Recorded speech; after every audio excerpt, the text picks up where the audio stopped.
আমার মেয়ের বাচ্চা এসছে, দিয়ে বাচ্চাটা বলেছিল ডাক্তারে পঙ্গু অন্য ইয়ে হবে, হাত পা খোঁড়া হবে। দিয়ে এখন ফটো করে সব ভালোই দেখা যাচ্ছে। মায়ের কাছে এসে আমি খুব ভালোই দেখছি বাচ্চা ফটো করে বলেছে ভালো। আবার মা মিরাক্কেল করেছে। কেউ ভক্তদের আটকে রাখতে পারবে?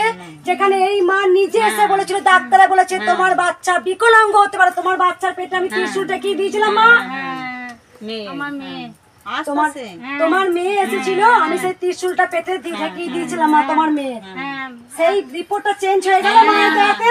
এই তো বাচ্চা হবে, তাই জন্য বাচ্চা হবে, সিজার করে হবে, তাই জন্য ভালো করে হয়। কোথা থেকে আসছো মা তুমি?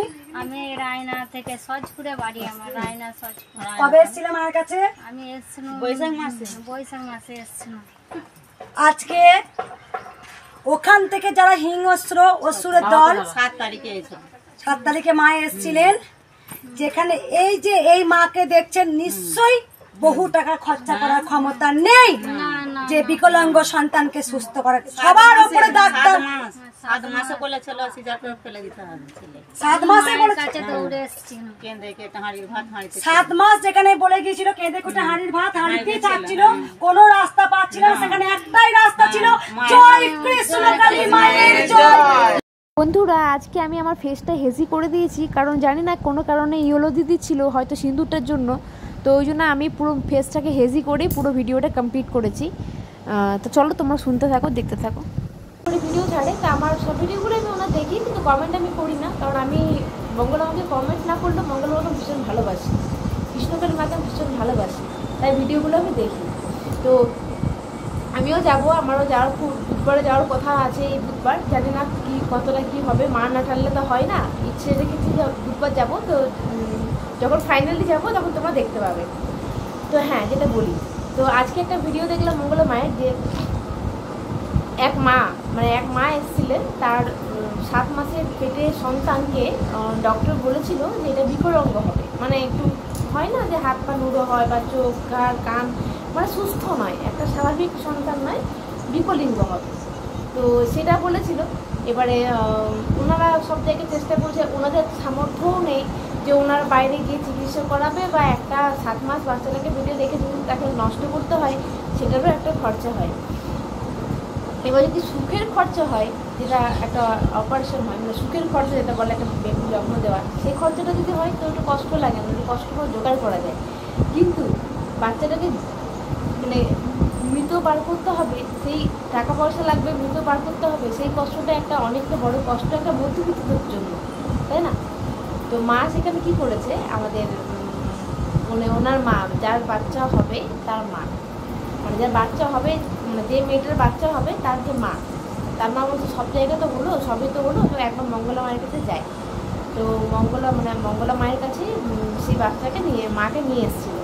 তো মঙ্গলা মা কী করেছিল, একটা ত্রিশূল আছে, ত্রিশূলটা তার পেটের মধ্যে ঠেকিয়ে দিয়েছিল। তো পেটের মধ্যে ত্রিশূল ঠেকাতেই বলেছিল যা ঠিক হয়ে যাবে বা কিছু, যেমন একটা হয় স্বাভাবিক। তারপর যখন ডক্টরের কাছে যায় তখন কিন্তু রিপোর্ট একদম নর্মাল, বাচ্চা কিন্তু একদম সুস্থ, রিপোর্ট একদম ভালো, বাচ্চা কোনো যে প্রবলেমটা ছিল সেটা আর দেখাই যাচ্ছে না, মানে ডক্টররা সেটা নেই বলছে, নেই, একদম মিরাক্কেল হয়ে গেছে। তো আচ্ছা, তা মা নেই তো কী করে মিরাক্কেলগুলো হচ্ছে? যারা এই কথাগুলো বলো তাদের উদ্দেশ্যে বলছে, মা নেই তো কী করে মিরাক্কেলগুলো হচ্ছে, তাই না? মা আছে, মা সদা সর্বদা সব জায়গাতেই মা বিরাজ করে। তো আমরা মানুষের সেটা বুঝতে পারি না, এটাই হচ্ছে আমাদের মানুষের সব থেকে বড় ভুল। তো বলো কেমন মিরাক্কেলটা মা করেছে ওদের ওপর। তো যারা গরিব মানুষ, যাদের টাকা পয়সা করার ক্ষমতা নেই, বা অনেক বড় রোগে আক্রান্ত হয়েছে, ডক্টরও না করে দিয়েছে, একবার বিশ্বাস করে মঙ্গলা মায়ের কাছে যে দেখোই না কী হচ্ছে ব্যাপারটা। মঙ্গলা মায়ের যে 10 টাকা দক্ষিণা দিয়েও তো মাকে পুজো দেওয়া যায়, 1 টাকা সোনানা দিয়েও তো মাকে পুজো দেওয়া যায়। যাদের খুব বড় বড় রোগে ভুগছো, যারা অনেক বড় বড় রোগে ভুগছো, ডক্টরও সেটা সমাধান পাচ্ছে না, মানে ডক্টর বলেছে আর কোনো উপায় নেই, এবারে মানুষটা চলে যাবে, বা এটা করলে এটাই হবে, আর কিছু উপায় নেই। তো একবার রিকোয়েস্ট সেসব মানুষদেরকে যে একবার মায়ের কাছে যেও, মায়ের মন্দিরে গিয়ে একবার মাকে পুজো দিও না, মাকে একবার মনে মনে মাকে ডেকো না, ডাকতে তো পয়সা লাগছে না, মনে মনে মাকে একবার ডেকো, মায়ের মন্দিরে গিয়ে মাকে স্মরণ করো। আমি বলছি মিরাক্কেল হবেই। আমি তো মায়ের মন্দিরে যাব, আমার যে প্রবলেমটা আছে তার জন্য যাব, তো মা না টানলে তো হয় না, মা অবশ্যই টানবে। কিন্তু এই যে মায়ের যে মিরাক্কেলটা হলো, তো এটা একটা মিরাক্কেল নয় বলো? ডক্টর যেটা বলেই দিল যে বাচ্চা বিকলাঙ্গ হবে, তারা তো বুঝতে পারে, তার মেশিনে তারা বুঝতে পারে। অ্যাকচুয়ালি আমিও সিস্টার ছিলাম, তো যে মেশিনে দেখে আল্ট্রাসাউন্ড মেশিনে, তো সেটা আমি বুঝতে পারতাম যে ছেলে ডাক্তার শিখিয়ে দিয়েছিল। তো খুব হেজি হেজি দৃষ্টি দেখায়, যে ব্ল্যাক অ্যান্ড হোয়াইট টিভি যেমন হয় সেরকম টাইপের টিভিটা হয়, ওখান থেকে দেখা যায়। তো বোঝা যায় যে মানুষটা মানে যে বাচ্চাটা পেটের মধ্যে আছে সে কেমন হবে, এটা বোঝা যায়। তো 7 মাসে তো পুরো ক্লিয়ার বোঝা যায়। এবার তোমরা বলো একটা কথা, যে মঙ্গলা মায়ের আসার পর থেকে যখন আবার ডাক্তারের কাছে যায়, তখন ডাক্তার বলছে নর্মাল। এগুলো মিরাক্কেল নয়? একটা মায়ের পক্ষে কতটা আনন্দের এই কথাটা, কতটা আনন্দের তোমরা বলো? সত্যি মানে মা আছে, মা যে কী মিরাক্কেল করছে আর কেমনভাবে মিরাক্কেল করছে আমরা নিজেরাও বুঝতে পারছি না। এখন আজকে তো ভক্তরা এসে বলেই দিল যে ভক্তদের গায়ে কীভাবে গরম জল ছড়া হয়েছে, কীভাবে ভক্তদেরকে মেরেছে বাস দিয়ে। মানে সত্যি মানে একটা কী বলবো, এরা কী বলবো, পশু ভালো হয়, কী বলবো, ওষুধ এগুলো যে ওষুধ, এগুলো কলিযুগের ওষুধ। আমাদের যখন ভগবান অসুরকে বধ করেছিল, ঠাকুর ওষুধকে বধ করেছিল, সেই যুগটা পেরিয়ে গেছে। আমাদের নতুন করে কলিযুগের আবার ওষুধ সৃষ্টি হয়েছে, যারা ভগবানকে সহ্য করতে পারে না। কিন্তু তারা জানেই না যে ভগবান ছাড়া কিছুই নেই পৃথিবীতে, ভগবানের সব। এরকম ওষুধের বিনাশ খুব জলদি হবে। যখন স্বয়ং অসুররা আমাদের যে ভগবানের যে আমাদের দুর্গা যে অসুরকে বধ করেছিল, কালী যে রক্তবীজকে করেছিল, তারাও তো এক প্রকার আমরা তাদেরকেও অনেক জায়গায় অসুরেরও পুজো হয়। তা তাদের যখন মা বিনাশ করেছে, তাহলে এগুলো স্বাভাবিক একটা মানুষ, কোনো শক্তিই নেই তাদের মধ্যে। তারা তো খুব জলদি একদম চলে যাবে। যেটা ইশারায় করে বলছিলাম তোমাদের, বুঝে না। ভগবানের সঙ্গে খেলা খেলো না, বুঝেছো? ভগবানের সঙ্গে খেলা খেললে নিজেরা যে কোন পাকে পড়ে যাবে সেটা বুঝতেই পারবে না। আর যারা মাকে ভালোবাসো, যারা ঠাকুরকে বিশ্বাস করো, তাদের সাথে মা সদা সর্বদা আছে। কিছুটা পরীক্ষা মা নেয়, মা অবশ্যই পরীক্ষা নেয়। পরীক্ষা ছাড়া আমাদের অনেক ঠাকুরদেরকেও পরীক্ষা দিতে হয়েছিল, তবে তারা উত্তীর্ণ হয়েছিল। তো মানুষদেরকে ভগবানের পরীক্ষা নেয়, তুমি ভালো, তুমি কতটা মাকে বিশ্বাস করো। ঘোষা মাজা না করলে তুমি তার পরম ভক্ত হতে পারবে না। তুমি একটু যদি ভেঙে পড়ো, মাকে ভুলে যাও, ও মায়ের কথা শুনো না, মাকে ডাকো না, তাহলে তুমি কিসের ভক্ত? মাকে বিশ্বাস করে থাকো, মাকে দেখো, মা সেই ভক্তদের পরীক্ষা নেয়, বুঝেছো? তার জন্য একটা খারাপ সময় ভালো মানুষদের আসে, যারা ভালো মানুষ হয় ওদের খারাপ সময়কে পেরোতে হয়, কারণ এটা পরীক্ষা। এটাই হচ্ছে ব্যাপার। যাই হোক, তো এই যে মিরাক্কেলটা হয়েছে খুব খুশি হয়েছি। একটা মায়ের জন্য খুব যন্ত্রণাদায়ক ছিল এই মিরাক্কেলটা, কারণ এতদিন পেটে ক্যারি করার পর যদি সেই সন্তান শুনে সেই সন্তান ঠিক নেই, কতটা মায়ের কষ্ট হয় বলো তো। যাই হোক, সেই মা এখন আশা করি অনেক খুশি হয়েছে, কারণ এখন তার মন্দিরে আসতে পারবে না। তবে সত্যি কথা, ত্রিশূলের একটা অলৌকিক ক্ষমতা আছে, এটা আমরা মানি না মানি ব্যক্তিগত ব্যাপার। ওই যে ত্রিশূল, আর মা তো প্রমাণ করেই দিয়েছে। যদি যারা বলছে এটা কেনা ত্রিশূল, তারা কিনে এনে ওই ত্রিশূলের অলৌকিক ক্ষমতা করে দেখাও। যারা তোমরা ত্রিশূলটাকে বলছো কেনা বা ভণ্ড, তারা ওরকম ত্রিশূল বানাও আর এরকম অলৌকিক কাজগুলো করে দেখাও, দেখি তো তোমরা পারো কি না। মঙ্গলমা ভণ্ড, তো মঙ্গলমা ত্রিশূলটা কাজ করছে, তোমরা নিশ্চয়ই ভালো, তোমাদের ভণ্ড নাও, তোমরা ত্রিশূলটা এনে তোমরা একটু কাজ এরকম কাজ করে দেখাও, দেখি তোমরা পারো কি না। কখনোই পারবে না। সব শক্তি যদি সবার দ্বারা হতো, আমি যদি ইঞ্জিনিয়ারের কাজ করতে পারতাম, তাহলে কি আমি আর ঘরে বসে থাকতে পারতাম? ইঞ্জিনিয়ার কাজ ইঞ্জিনিয়ার পারবে। তোমরা হয়তো বলবে যে তুমি তো এটা ট্রেনিং করে, আমি লাইনটা আমার জন্য নয়, আমি পারবো না ওই লাইনটি যেতে, তাই আমি ওকে ট্রেনিং করি। তো সবাই সব কাজটা সবার দ্বারা হয় না, এটা ভাবতে হবে। মঙ্গলমা যে শক্তিটা আছে, অলৌকিক শক্তিটা আছে, সেটা আমাদের মধ্যে নেই। তাই মঙ্গলমা এত অলৌকিক কাজ করতে পারছে ত্রিশূলের দ্বারা, বুঝেছো? একটা ঠাকুরের ত্রিশূলকে আর কিন্তু নগর ছোটো করো না।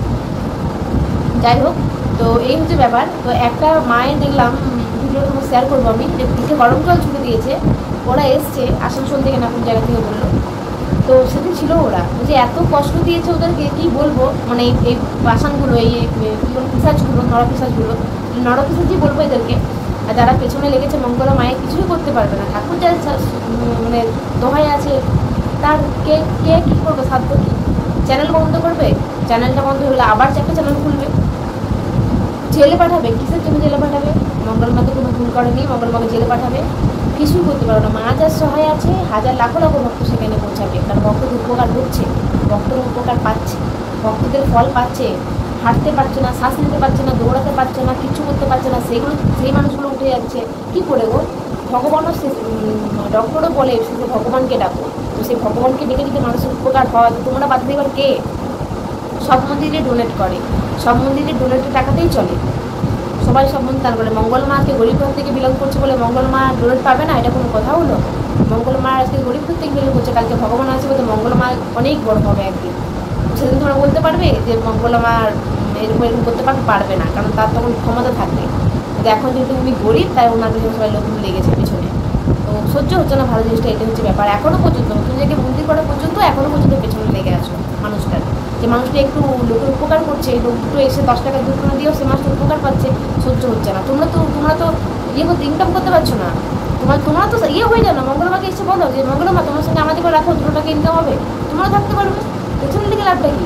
সবাইকে বর্তমান বাস স্ট্যান্ড থেকে মানুষকে ভরিয়ে দিচ্ছে, চিন্তা করছো? বাস স্ট্যান্ড ট্রেন স্টেশন থেকে সবাইকে বলে রেখেছে যে যেন এখানে মঙ্গলমায়ের মন্দিরে না পৌঁছাতে পারে সে মানুষগুলো। কীরকম এরা মানুষ বর্ধমান স্টেশনে চলে গেছে বলতে যে এই যারা আসবে মঙ্গলমায়ের মন্দির যাবে তাদেরকে যে নামটা দিও না, পৌঁছাতে দিও না, দোকানগুলোকে বলে দিয়েছে। মানে কীরকমভাবে মঙ্গলমায়ের পেছনে লেগেছে। পারছো কিছু করতে, পারছো না, উন্নতি হবেই, বুঝেছো? যাই হোক, তোমার তুমি তোমার কর্ম করে যাও, তোমার কাছে লাখো ভক্ত তোমার সাথে আছে, আমি তার মধ্যে একজন আছি তোমার সাথে। তো চলো, আমার দৃঢ় বিশ্বাস, অগাধ বিশ্বাস যে আমি তোমার কাছে যাবো আর তুমি আমার মিরাক্কেল করবে। আর সেই মিরাক্কেলটা আমি এরকম ফোনের দ্বারা সবাইকে বলবো।